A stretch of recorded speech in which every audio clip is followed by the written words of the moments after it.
ngabuburit dan kita agile sekali ya. Bagaimana caranya agar semua karyawan menjalankan core value? Caranya cuma satu, seluruh sistem human capital haruslah rohnya core value itu. Jadi kalau mau merekrut orang, haruslah orang yang memiliki core value itu. Kalau mau mempromosikan orang, haruslah orang yang memiliki core value itu. Kalau mau menjadikan orang masuk ke dalam talent sebagai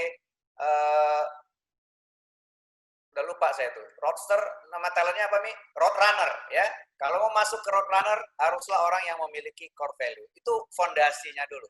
Baru nanti kita bicara performance-nya bagus, kita bicara track record-nya, kita bicara kompetensinya dan lain-lain. Jadi fondasinya harusnya akhlak tuh. Dan kalau ada orang yang tidak pantas ada di perusahaan, adalah orang yang tidak menjalankan tata nilainya itu ya. Nah, hanya dengan begitu semua orang menjalankan. Kalau tidak, ini nanti jadi basa-basi aja ya. Jadi semua komponen human capital haruslah dilandaskan kepada core value itu. Core value-nya ada di center, nanti saya akan ceritakan arsitektur dari human capital secara menyeluruh. Kemudian apakah dengan adanya akhlak maka apik menjadi tidak ada?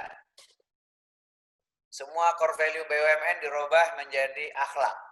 Ini nanti bagian yang akan saya mau simpan di dalam presentasinya ya. Jadi silakan nanti teman-teman dipelototin apa itu apik, indikator perilakunya apa, dan nanti dilihat dengan akhlak. Apakah sebetulnya ada yang berbenturan, ada yang kurang dilengkapi, ada yang tidak lain satu sama lain, nanti kita lihat dalam perjalanannya. Rasanya sih tidak ada yang tidak lain.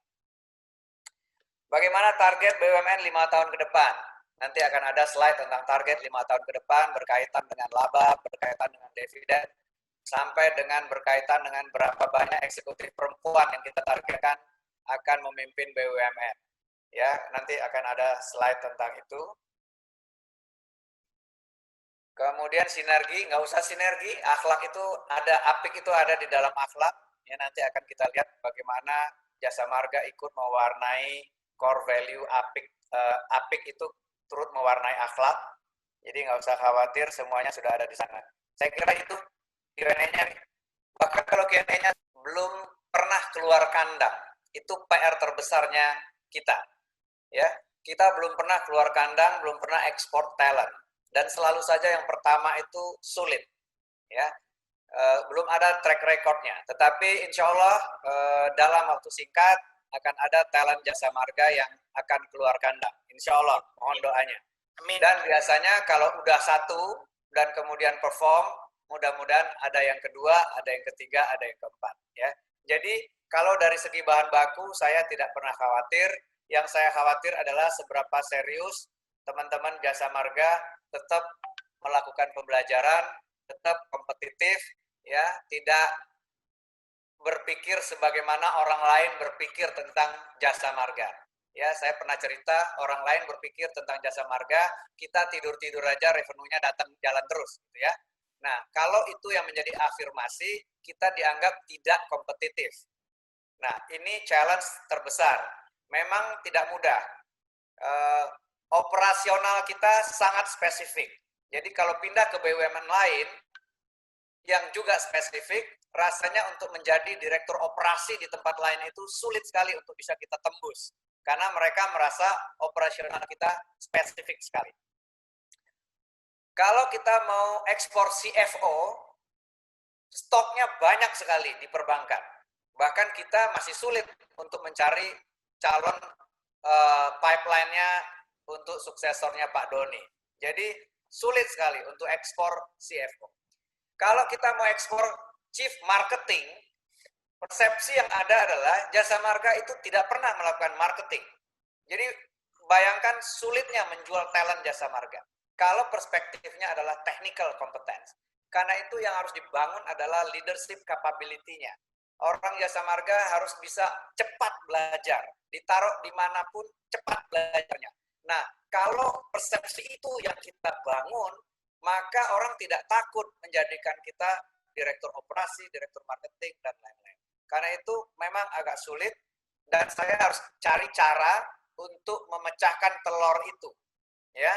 Dan cara yang paling mudah adalah ya tentu technical kompetensinya tidak terlalu sulit untuk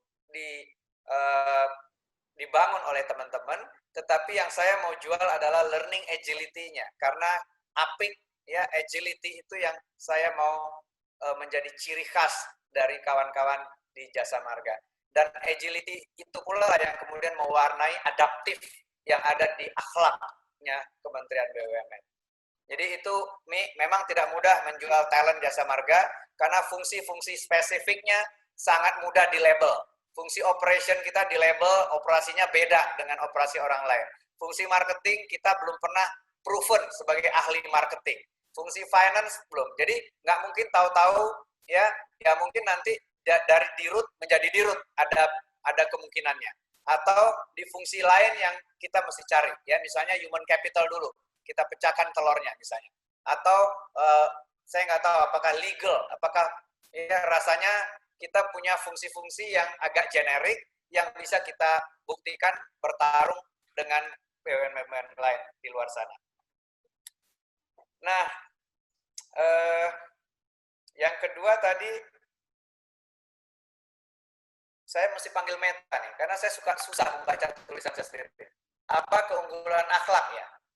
Ya, Pak, keunggulan akhlak ya. Ya. Dibanding core value sebelumnya. Ya.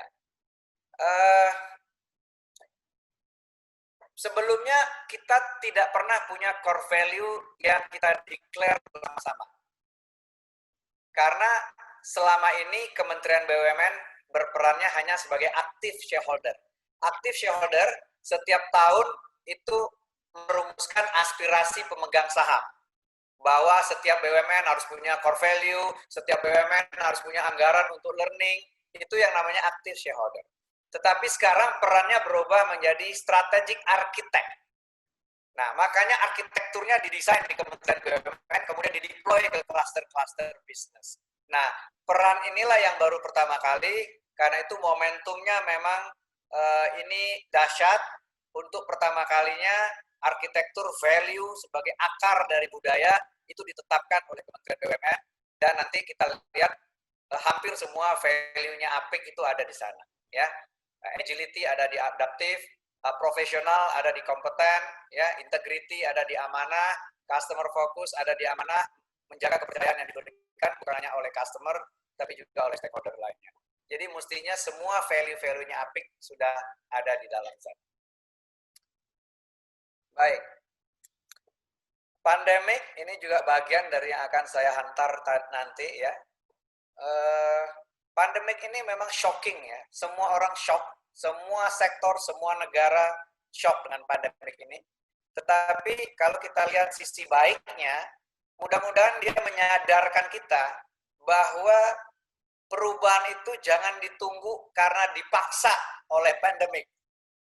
Ya, mudah-mudahan kultur transformasi itu kemudian menjadi kultur yang menjadi kesehariannya kita untuk mencari cara-cara baru, mencari terobosan baru, ya tanpa harus dihantam dulu oleh pandemik. Jadi buat saya pandemik sudah menjadi business as usual, dan kita harus berani keluar dari kebiasaan-kebiasaan lama, dan ini adalah momentumnya. Nah, kompetensi apa yang dibutuhkan? Sebentar lagi kita akan tender assessment center dengan versi kompetensi yang baru, yang sudah disepakati, yang sudah diputuskan, dan nanti juga saya akan cerita sedikit apa perbedaan kompetensi yang lalu dengan yang akan datang, terutama berkaitan dengan digital leadership, berkaitan dengan global business savvy, ya, berkaitan dengan atribut-atribut yang dibutuhkan untuk menjadi global talent tadi. Nah, dari dulu saya sempat berdiskusi tajam sekali dengan teman-teman, terutama kawan-kawan di SKJM ya. Kalau kita baru pindah cabang aja udah ribut, bagaimana menjadi global talent? Ya, pindah dari Cirebon ke Semarang aja kita susahnya minta ampun. Ya, pindah dari Semarang ke Jakarta susahnya minta ampun. Nah, sementara tantangannya adalah mau menjadi global talent. Nah, ini mindset yang harus kita bongkar. Dan mestinya sih kawan-kawan di Jasa Marga pemanasannya sudah terjadi dengan transformasi cabang yang sudah dilakukan dengan regional dan lain-lain. Ini mulai ada pemanasan. Saya harapkan ke depannya kawan-kawan sudah lebih terbuka, sudah lebih siap bahwa memang dunianya sudah berubah dan kita harus siap menghadapi perubahan yang makin lama makin cepat. Saya kira itu nanti technical answers-nya akan ada di materi-materi presentasi. Baik, kita mulai saja. Tadi pertanyaan tentang pandemik. Saya akan kasih intro tentang pandemik. Ya, pertanyaan terbesarnya adalah berapa lama ini akan berlangsung. Ini semua orang bertanya-tanya. Ada orang yang mode-nya adalah wait and see, tunggu aja sebentar lagi selesai. Ya.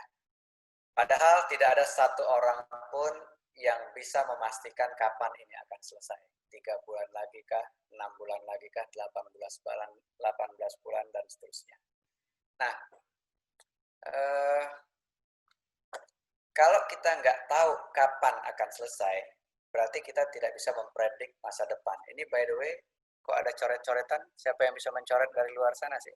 Saya share ulang ya.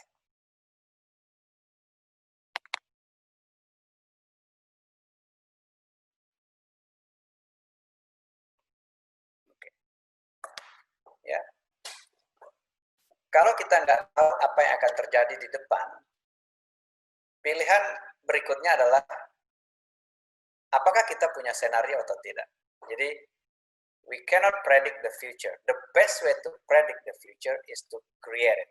Karena kita nggak bisa memprediksi masa depan, kita coba meng-create masa depan dengan scenario planning.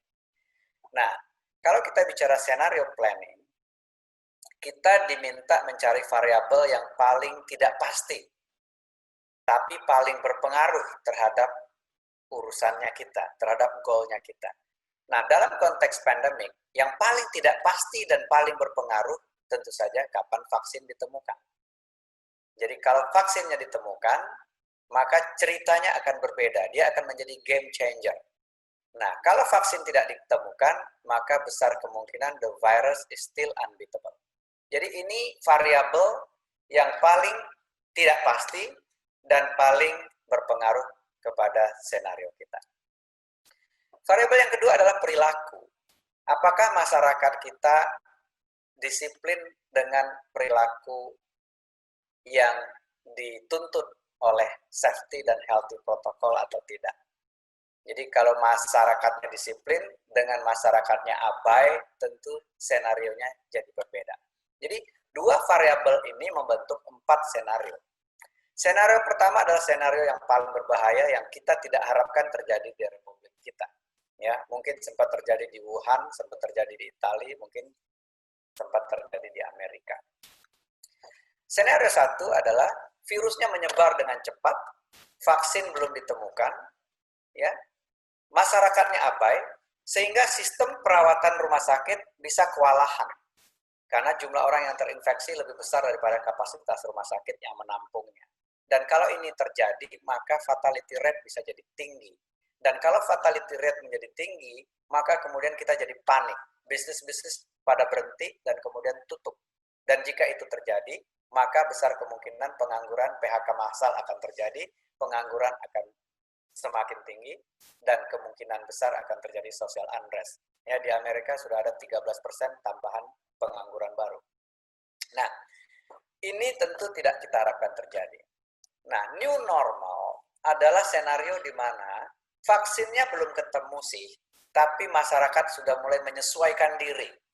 Ya, kemana-mana pakai masker, sering-sering cuci tangan, jaga jarak. Ya, dan kalau ini terjadi, maka laju pertumbuhan bisa kita redam. Dan kalau laju pertumbuhan virusnya kita redam, maka rumah sakit tidak jadi kewalahan. Dan kalau rumah sakit tidak kewalahan, maka peluang yang sembuhnya menjadi besar. Nah, ini akan membuat cerita jadi berbeda. Kita kemudian mencari cara-cara baru, produk baru, solusi baru yang dibutuhkan untuk menjalani kehidupan dengan peradaban atau budaya yang baru. Inilah yang disebut sebagai new Nah, senario ketiga adalah senario yang kalau saya menyebutnya keledai. Senario di mana kita tidak belajar dari pandemi ini. Vaksinnya ketemu, kemudian perilaku kita kembali ke perilaku zaman jahiliyah. Makan pecel lele nggak cuci tangan. Kalau lagi batuk nggak pakai masker. Nah, kalau itu yang terjadi, berarti kita gagal unlearn dan gagal relearn dari pandemik ini. Itu nggak beda dengan keledai itu kita, ya. Mentang-mentang udah ketemu vaksinnya, kemudian kita perilakunya kembali nggak health conscious, nggak safety conscious. Nah, padahal yang namanya virus itu akan ada terus, jutaan jumlahnya virus itu. Dan akan bermutasi terus, dia akan muncul lagi dan seterusnya. Sehingga awareness terhadap safety dan healthy protocol itu akan membuat senario 4 possible to happen. Jadi senario 4 adalah vaksinnya ketemu, tapi masyarakat cara hidupnya sudah berbeda. Sudah lebih concern dengan safety, dengan healthy, dan lain-lain. Dan kalau ini dilakukan, maka harapan hidup bisa lebih panjang dibandingkan sebelumnya. Kenapa? Karena kita sudah lebih concern dengan safety dan healthy. Nah, ini tentu end game yang kita harapkan terjadi. Dan kalau kita bicara senario 2, maka kata kuncinya adalah cara-cara baru, produk baru, solusi baru, dan lain-lain. Jadi kalau kita bicara kita ini sekarang ada di new normal, mungkin belum sepenuhnya betul. Ya, sebagian besar masyarakat kita sudah jaga jarak, sudah pakai masker, sudah cuci tangan, tetapi sebagian masih belum. Karena itu, tugas BUMN ya, yang kontribusinya lebih dari sepertiga di perekonomian kita, itu bisa mengakselerasi terjadi secara utuh new normal scenario itu. Makanya kita membentuk COVID Safe BUMN, kemudian kita menggelindingkan program-program yang bisa mendorong menggerakkan kembali ekonomi dengan cara yang berbeda. Nah, cara yang berbeda inilah yang kemudian akan create budaya yang berbeda. Jadi kita berharap kalau vaksinnya nanti ketemu, kita akan masuk ke dalam senario harapan hidup yang lebih panjang daripada sebelumnya. Kita tidak berharap terjadi second cycles, di mana kita terjerembab justru ke senario 1, dan kita juga tidak berharap kita menjadi keledai yang tidak belajar dari pandemi ini. Itulah sebetulnya esensi dari new normal.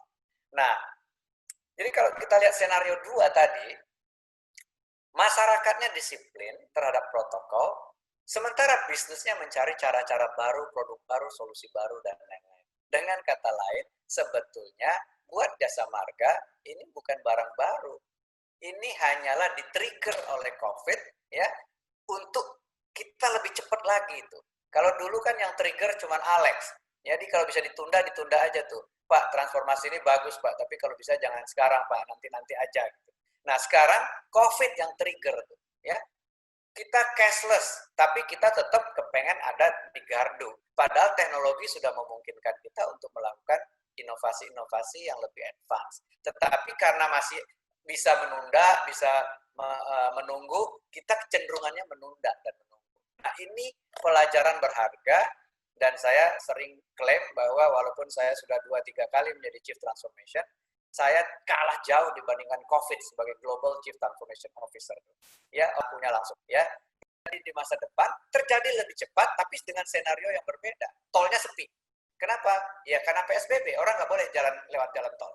Nah, ini kemudian kenapa waktu itu kita mendorong agar IoT di-develop? Kenapa? Karena masa depannya adalah masa depan digital society. Digital society itu kalau bisa dikerjakan secara digital, kenapa mesti fisik? Kalau saya nggak perlu ke Semarang, bisa meeting dari Jakarta dengan orang di Semarang, kenapa saya harus ke Semarang? Ya, inilah yang kemudian kita dorong agar 2 tahun yang lalu itu kemudian berjalan dengan baik. Dan alhamdulillah sudah di groundbreaking, sudah dibangun, walaupun mungkin terhambat karena COVID, ya mestinya kita coba pikirkan bagaimana mengakselerasi. Jadi dunianya memang sudah berbeda.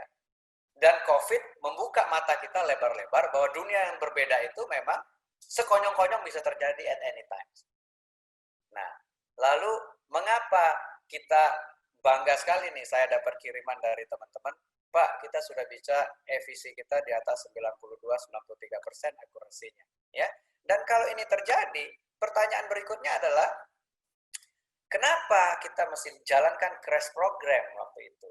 Karena kita punya lebih dari 5.000 karyawan yang ada di job-job yang rentan akan decline karena teknologi, ya, installation, maintenance, construction, ya, kita ada office administration, ya, kawan-kawan di Pultol itu sebetulnya pekerjaannya adalah administration, mengadministrasikan mobil yang lewat, kemudian mencatatnya dengan cara tertentu, kemudian dulu malah mengumpulkan uang dan lain-lain. Jadi kenapa harus ada crash program? Karena jumlahnya masif dan tidak bisa dilakukan dengan alon-alon asal kelakon. Karena kalau nanti MLLF terjadi, ya dipaksa lagi oleh pemerintah, maka kemudian kita akan punya potensi yang tentu saja tidak kita harapkan terjadi, yaitu layoff, ya, dalam skala yang besar. Jadi ini buat Jasa Marga tidak ada yang baru. Saya yakin Pak Bekti dan kawan-kawan direksi yang lain itu pasti punya strategi yang jitu untuk mempercepat menjalankan proses transformasi itu. Karena lebih baik kita yang merencanakan masa depan kita daripada dipaksa oleh eksternal. Nah, sekarang ini kita dipaksa oleh COVID. Padahal sebetulnya kalau jauh-jauh hari semua BUMN melakukan desain transformation plan yang baik, maka tidak harus dipaksa, kita sudah lebih ready sekarang, ya. Telkom karena dipaksa COVID, launchinglah CloudX. Padahal kalau jauh-jauh hari disiapkan instrumen untuk net meeting dan segala macam, mungkin tidak ketinggalan oleh Zoom, ya, karena Jasa Marga masih pakai Zoom nih, padahal Telkom sudah punya CloudX. Kenapa belum bisa? Karena masih terbatas 100 user dan lain-lain. Ya, ini masih PR buat kita. Nah, karena itu BUMN harus melakukan percepatan transformasi, ya, mumpung sekarang ini prioritas nomor satu, ya, salah satunya adalah pengembangan SDM menuju era teknologi. Jadi ini adalah prioritas dari Presiden. Dan kemudian kita juga akan menyongsong Indonesia Emas 2045, ya, di mana 100 tahun kita terbebas dari penjajahan, 100 tahun kemerdekaan kita, nanti diharapkan Indonesia Emas itu bisa tercapai. Dan ini hanya bisa tercapai kalau kita memiliki ketahanan pangan, ketahanan kesehatan, dan ketahanan energi. Jadi food security, health security, energy security menjadi priority pemerintah saat ini. Nah, lalu Kementerian BUMN di bawah Pak Erick Thohir mencoba merumuskan prioritas-prioritas agenda transformasinya. Bagaimana menjadikan BUMN sebagai economic dan social value. Kalau tidak ada economic dan social value-nya, ya kita tutup aja tuh BUMN. Ya, kita merger, ya, kita likuidasi, kita kasihkan ke swasta dan lain-lain, ya. Jadi bukan karena kita nggak punya nasionalisme, justru karena kita punya nasionalisme, buat apa punya barang tapi membebani, bukan malah meng-create nilai tambah. Nah, ini agendanya, karena itu perlu dibahas bisnis modelnya, di-innovate bisnis modelnya. Dan kemudian teknologi, karena eranya era teknologi, diharapkan kita menjadi membangun teknologi leadership di BUMN. Kemudian investment yang banyak tadinya itu lari dari core business. Ya, maaf, kadang-kadang manufacturer, pabrik menerapkan SAP, karena menerapkan SAP bikin anak perusahaan jual implementer SAP. Jadi lucu-lucu proses lahirnya anak-anak BUMN ini, ya. Nah, mungkin kita juga tanpa sadar dulu melakukan itu. Karena kita mengoperasikan tol, maka kita bikin misalnya maintenance jalan tol, JMTM misalnya. Karena JMTM butuh aspal, kita beli pabrik aspal. Nanti karena aspal itu mungkin butuh truk, maka kita beli perusahaan truk untuk logistiknya. Jadi makin lama makin jauh dari core bisnisnya. Nah, inilah sekarang yang lagi dirapi-rapikan, dan agar investasi itu bisa memberikan nilai tambah secara maksimal. Dan kemudian agenda talent untuk mensupport tadi, membangun SDM yang unggul, ya, untuk Indonesia yang maju. Jadi kebetulan ada dua komponen C dan komponen E, itu akan menjadi ruang lingkup saya di Kedeputian SDM, Teknologi, dan Informasi. Nah, tadi ada pertanyaan, apa sasaran 5 tahun ke depan? Satu, tentu saja net profit. Sebagai badan usaha, tentu net profit bottom line-nya. Ya, kita berharap dari 200-an triliun akan naik menjadi 300 sampai 325 triliun. Dan kemudian kontribusi ke negara dalam bentuk dividen, pajak, dan restribusi kita harapkan naik sampai ke 600 sampai 700 triliun dalam 5 tahun ke depan. Kemudian renewable energy, tadi ketahanan energi yang 12% sekarang renewable-nya, kita targetkan menjadi 23% renewable energy pada tahun 2024. Dan seterusnya teman-teman bisa baca. Dan terakhir saya mau bacakan BOD perempuan yang sekarang ini sekitar 9%, kita harapkan menjadi 15% dalam 5 tahun ke depan. Sebetulnya ada agenda lain yang nanti mungkin akhir tahun Pak Menteri akan launching, agenda millennials. Karena nggak bisa dibendung, nanti bonus demografi kita 70% itu adalah millennials, dan karyawan kita juga majority nanti millennials, karena itu millennials harus diberi porsi juga untuk masuk ke senior eksekutif, dan nanti mungkin Pak Menteri akan launching target berapa banyak millennials akan masuk ke talent pool-nya kita. Nah, karena itu transformasi harus dipercepat. Untuk tadi bagaimana BUMN menjadi pemain global, tetapi bukan hanya menjadi pemain global, agar kita juga menjadi pabrik talenta, karena ekonominya besar, ya, talentnya shortage, talentnya kurang. Karena itu BUMN harus kontribusi talent ke bangsa ini, karena BUMN sendiri menggerakkan lebih dari sepertiga perekonomian kita. Dan inilah yang harus dipercepat. Ya, sekali lagi transformasi harus dipercepat, karena kalau tidak dia meleleh, dia kayak bola salju. Kalau dia tidak menggelinding, kemudian dia cair. Ya, dia kayak orang naik sepeda. Kalau dia nggak jalan, dia jatuh. Nah, transformasi persis seperti itu. Problemnya seringkali kita melihat transformasi itu seperti orang yang mau ke sorga. Semua orang kepengen, ya. Semua orang bilang kami mendukung transformasi, Pak. Tapi kalau bisa jangan sekarang. Nah, persis seperti mau ke sorga. Pak, kami mau ke sorga, Pak. Tapi kalau bisa jangan hari ini, ya. Karena hari ini kita masih pengen makan sate padang dan lain-lain. Jadi transformasi itu memang nature-nya seperti itu. Semua orang kepengen, tapi kalau bisa menunda gitu. Nah, inilah sebetulnya yang harus kita bongkar cara berpikirnya. Transformasi itu harusnya dipercepat, bukan ditunda. Agar kalau kondisi masa depannya terjadi lebih cepat, kita lebih siap dibandingkan sebelumnya. Nah, karena itu kalau tadi BUMN ini menjadi stand alone, ya, Jasa Marga sendiri, Utama Karya sendiri, Waskita sendiri, Bank Mandiri sendiri, ya, artinya perlu menyiapkan segala sesuatunya sendiri. Dan Kementerian BUMN perannya tadinya hanya sebagai active shareholder. Active shareholder itu memberikan aspirasi pemegang saham. Harus punya ini, dan lain-lain. Nah, sekarang perannya kita robah. Kementerian BUMN sekarang perannya merubah menjadi strategic architect, dan BUMN-nya dikonsolidate dalam klaster-klaster yang membangun ekosistem. Nah, sekarang kalau nggak salah sudah agak masuk ke track-nya, Jasa Marga tidak lagi dikonsider sebagai infrastructure company, tetapi sarana dan prasarana perhubungan.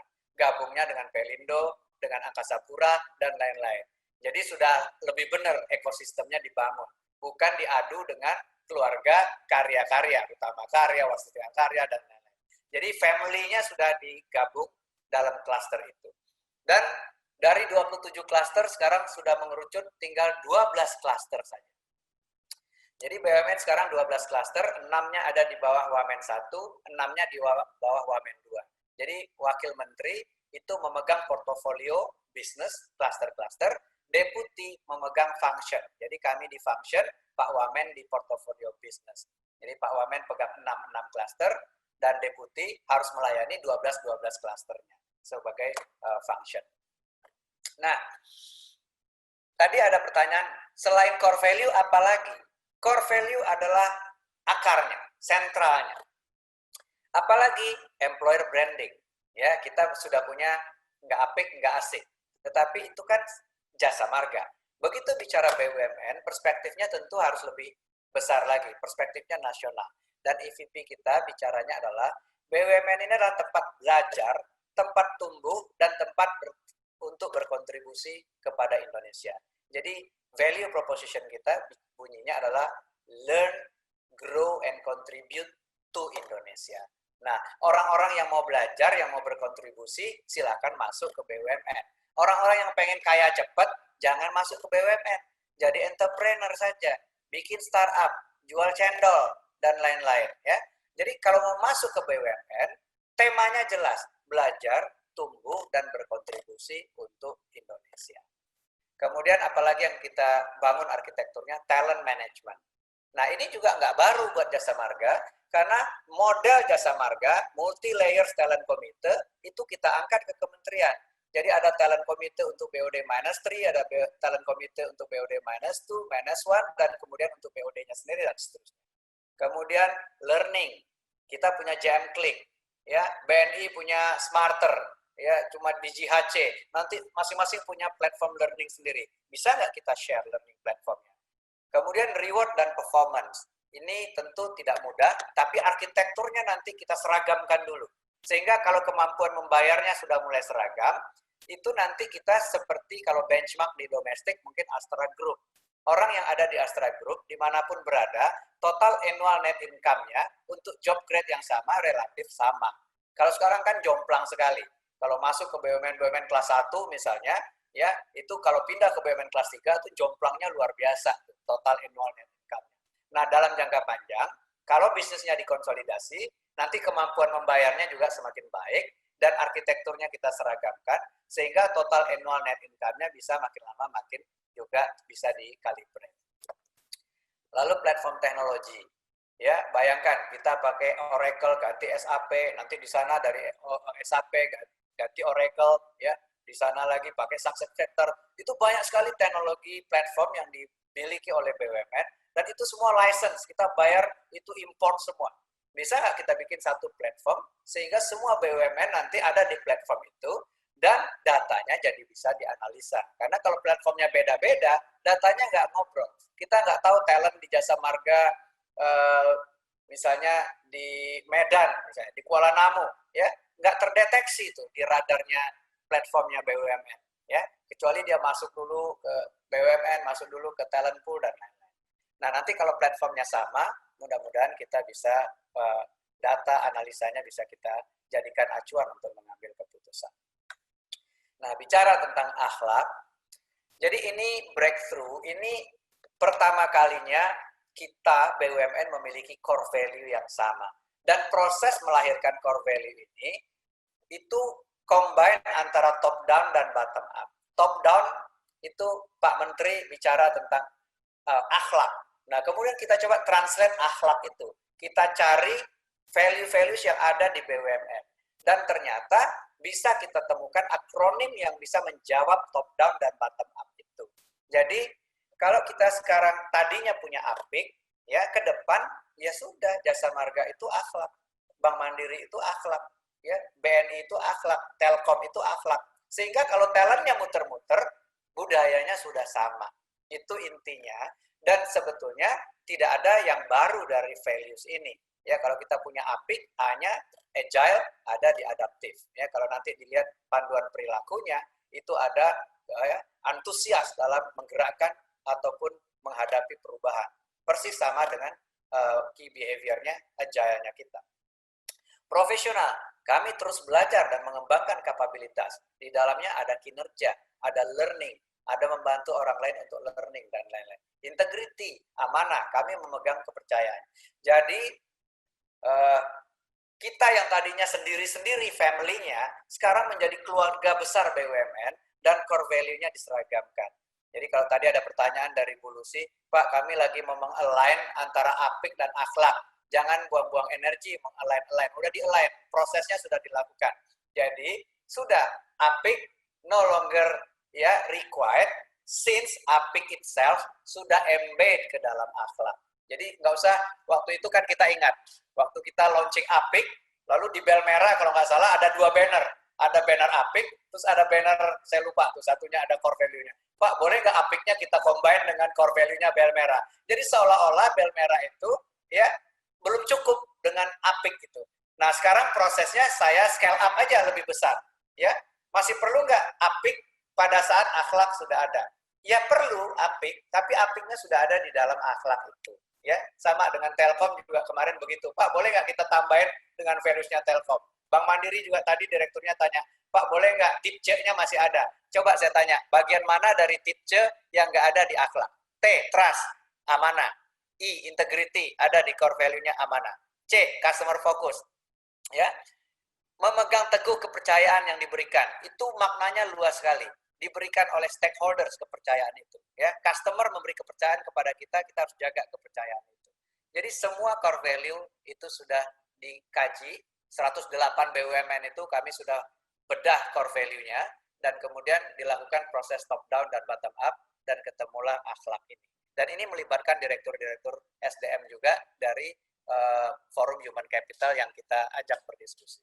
Jadi kawan-kawan, dengan segala hormat, bukan berarti apiknya dihilangkan per se, tetapi elemen-elemen apik sudah kita cover di dalam akhlak itu.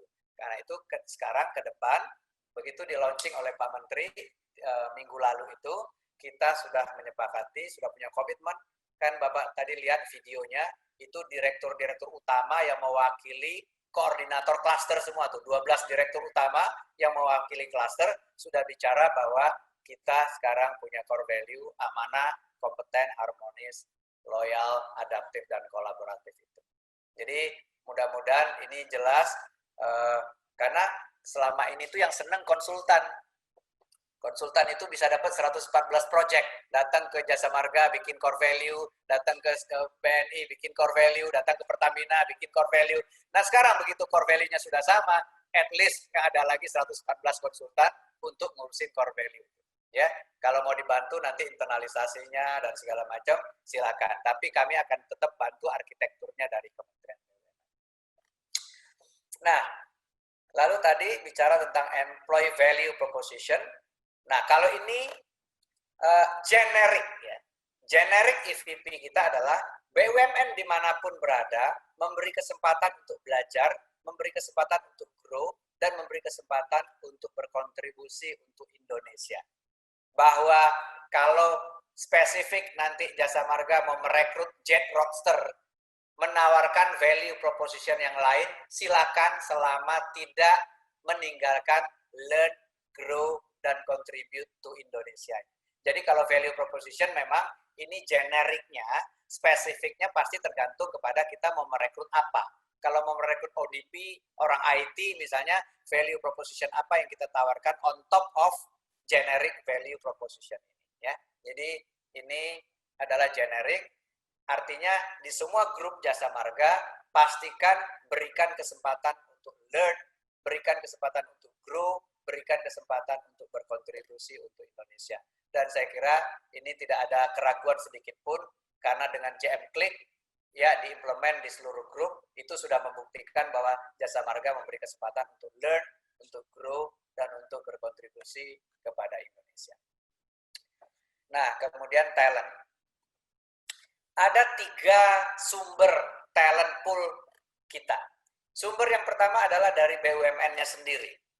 Dan kita sudah sepakat membentuk multi-layers talent committee. BOD-1 ketuanya adalah talent committee-nya, ketuanya Dirut. Jadi Pak Bekti bertanggung jawab untuk memilih talent-talent BOD-1 untuk dipilih dan diusulkan ke komisaris. Jadi kita punya komite nominasi, sekarang kita akan empower, sehingga komisaris kemudian boleh menyaring lagi, tapi tidak boleh menambah. Jadi kalau datang dari Pak Bekti dan BOD, misalnya 20 nama, 20 nama ini diplototin lagi oleh komisaris sebelum dinominasikan ke Kementerian BUMN. Bisa jadi yang satu dicoret, ya, karena perilakunya tidak sesuai dengan akhlak, tidak sesuai dengan apa misalnya. Nah, sumber yang kedua adalah dari kementerian. Kementerian BUMN sendiri juga tentu saja sumber dari talent. Dan yang ketiga adalah profesional dari luar. Jadi nanti kita akan buatkan portal khusus bagi eksternal profesional untuk mengabdi melalui BUMN. Jadi yang namanya profesional kita akan buatkan pintu khusus dan tidak perlu di-endorse ya. Karena banyak juga sih profesional tapi butuh endorse dari partai politik, dari ini, dari itu ya. Kami menyatakan kalau Anda itu profesional tidak usah di-endorse karena profesional itu nggak butuh endorse ya. Silakan bertarung lewat jalur portal tadi. Nah, nanti kita akan buat portal sesuai dengan kebutuhan di mana talent pool kita kurang. Nah, talent source inilah yang kemudian nanti kita akan masukkan ke dalam talent pool melalui assessment center. Jadi assessment, kalau dulu itu mandatori di depan, seluruh seluruh BOD-1 harus di-assess dulu. Kalau skornya bagus, otomatis masuk ke talent pool. Kalau sekarang enggak. Direksi yang menyeleksi talent. Dasar seleksinya adalah track record. Track record berarti kinerja dan perilakunya. Perilakunya sesuai akhlak atau tidak. Kinerjanya moncer atau tidak. Kalau dua itu dipenuhi, maka direksi bisa memilih talent untuk diusulkan ke komisaris. Namanya selected talent. Jadi dari direksi namanya selected talent, kemudian di-screen lagi oleh komisaris, diusulkan ke Kementerian BUMN, namanya nominated talent. Jadi nominasi oleh komisaris. Dan kami kemudian seleksi lagi melalui background check dan lain-lain. Misalnya kalau perlu dilakukan pemeriksaan PPATK misalnya, karena gaya hidupnya mewah sekali, padahal gajinya kita bisa tahu berapa, misalnya kita cek ke PPATK. Dan kita bisa drop kalau tidak sesuai dengan governance. Nah, assessment center nanti akan slotting ke 3 dimensi. Dimensi pertama adalah kelas. Ada orang-orang yang diperkirakan punya kapasitas besar, sehingga bisa membawa BUMN dengan skala yang besar sekali. Tapi ada orang yang kapasitasnya sedang, ada orang yang kapasitasnya kecil. Dimensi kedua adalah function. Ada orang IT, ada orang finance, ada orang human capital, ada orang cross function yang memang berbakat untuk menjadi calon direktur utama. Jadi direktur utama harusnya adalah orang-orang yang punya cross function capacity. Kalau orang seperti saya tidak punya aspirasi untuk menjadi direktur utama. Saya punya aspirasi hanya di function saya saja. Function, human capital, dan transformasi. Ya. Lalu dimensi yang ketiga adalah industri. Ada orang yang nyaman di industri tertentu saja. Industri misalnya perkebunan saja, atau telekomunikasi saja, atau bank saja. Banyak orang bank tidak mau keluar dari perbankan. Nah, orang-orang ini tentu harus di-identify. Ada orang yang mau cross industry. Orang seperti saya tidak pernah mempermasalahkan industrinya. Mau ditaruh di jalan tol, ayo. Mau ditaruh di bank, ayo. Mau ditaruh di pabrik, ayo. Ya. Tetapi yang saya masalahkan adalah fungsinya. Tapi ada orang yang tidak masalah fungsinya, tapi yang dia masalahkan industrinya. Nah, 3 dimensi inilah kemudian yang akan ditempati oleh talent, yang kita sebut talent pool itu. Kalau nanti sudah masuk ke talent pool, maka kita akan lakukan personalized development plan. Jadi pengembangannya akan personalized, tidak bisa secara batches, secara kelas, tetapi secara individual akan dibangun, lebih banyak melalui experiential learning. Jadi nanti talent-talent akan di-assign dalam project-project, kemudian akan juga dapat mentor, kemudian akan juga melakukan coaching dan peer coaching dan seterusnya. Jadi itu transformasi yang kita lakukan, dan dalam konteks ini maka dibutuhkan enabler. Enabler yang pertama adalah organisasi.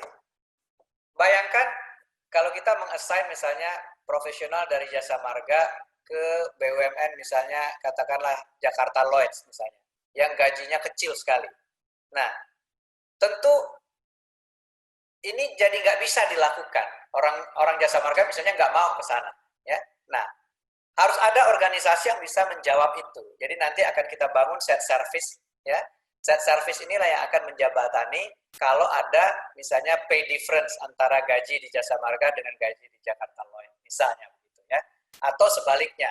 Ya, orang Telkom misalnya kita assign ke Jasa Marga, gajinya berbeda misalnya. Nah, siapa yang bayar selisih gajinya itu? Padahal Kementerian BUMN tidak punya budget, ya, bukan super holding masalahnya. Nah, organisasi ini akan kita siapkan dalam bentuk shared service. Lalu kedua tadi teknologi akan kita carikan platform yang bisa menjawab kebutuhan-kebutuhan transformasi ini. Dan yang terakhir adalah aspek legal. Aspek legal ini termasuk Jasa Marga sendiri mengalami, kita cuma punya ruas jalan tol misalnya 7 kilo, 9 kilo, 13 kilo, tapi harus ada satu tim direksi dan komisaris, satu tim direksi dan komisaris. Padahal kalau itu dirangkap, mungkin bisa jauh lebih efisien, sehingga gajinya bisa jadi lebih tinggi dibandingkan yang kita bisa bayarkan sekarang. Jadi kami lagi mereform banyak sekali aspek-aspek legal, termasuk tentang rangkap jabatan, termasuk tentang kalau jadi direksi harus pensiun, yaitu problem untuk milenial. Bayangkan nanti orang umur 35 tahun kita jadikan direksi, kemudian dia harus pensiun, lalu setelah 2 tahun terus memberhentikan dia jadi direksi. Nah, ini juga bagian-bagian yang lagi kita bahas untuk kita perbaiki regulasinya. Dan mudah-mudahan dalam waktu singkat kita akan bisa menjawab kebutuhan-kebutuhan enabler ini. Dan yang penting adalah kunci suksesnya ini bukan sekedar gamenya human capital, ini adalah gamenya CEO. Karena itu di kementerian ini gamenya Pak Menteri, ya transformasi human capital ini adalah agendanya Pak Menteri. Saya hanya membantu beliau memastikan apa yang menjadi ekspektasi itu terdeliver. Dan kunci sukses yang kedua adalah diberikan trust dan support yang cukup untuk melakukan terobosan-terobosan, eksperimen-eksperimen, dan inovasi-inovasi, sehingga kita bisa keluar dari cara-cara yang lama. Karena kalau kita lakukan dengan cara-cara yang biasa, hasilnya biasanya juga akan biasa saja. Mudah-mudahan masih ada waktu untuk berdiskusi. Selamat malam. Assalamualaikum warahmatullahi wabarakatuh.